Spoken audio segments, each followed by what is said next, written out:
இந்த வீடியோ கொஞ்சம் பாருங்களேன். ஒரு மரத்துக்கு கீழே ஒரு பெரிய மரக்கட்டை யாரோ தொங்க போட்டிருந்தாங்க. அந்த வழியா வந்த ஒரு கருப்பு கரடிக்கு அது தொந்தரவா இருந்துச்சு.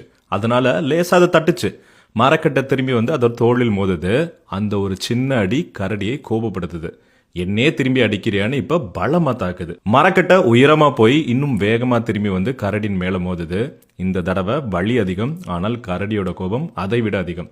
இப்ப அந்த மரக்கட்டையை உடைச்சே ஆகணும்னு முடிவு பண்ணுது. தன்னோட முழு சக்தியும் சேர்த்து ஓங்கி வெறித்தனமா ஒரு அடி அடிக்குது.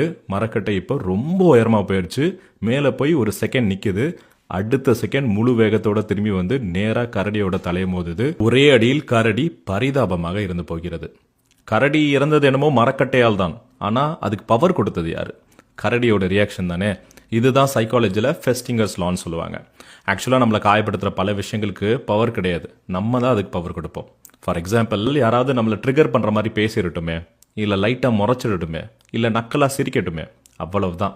அதை இக்னோர் பண்ணாமல் தேவையில்லாமல் ரியாக்ட் பண்ணி நம்ம அவங்கள பவர்ஃபுல்லாக மாற்றிடுவோம். ஒன்று மட்டும் நல்லா புரிஞ்சுக்கோங்க, மற்றவங்க ப்ரெஸ் பண்ணுற பட்டனுக்குலாம் உங்கள் ரியாக்ஷன் நீங்கள் மாற்றிக்கிட்டே இருக்காதீங்க. நீங்கள் ஒன்றும் டிவி கிடையாது. உங்கள் வாழ்க்கையோட ரிமோட் எப்போதும் உங்கள் கையில் தான் இருக்கணும். ப்ளீஸ் அதை மற்றவங்கள்ட்ட கொடுத்து இன்னும் ஹர்ட் ஆகிட்டே இருக்காதீங்க.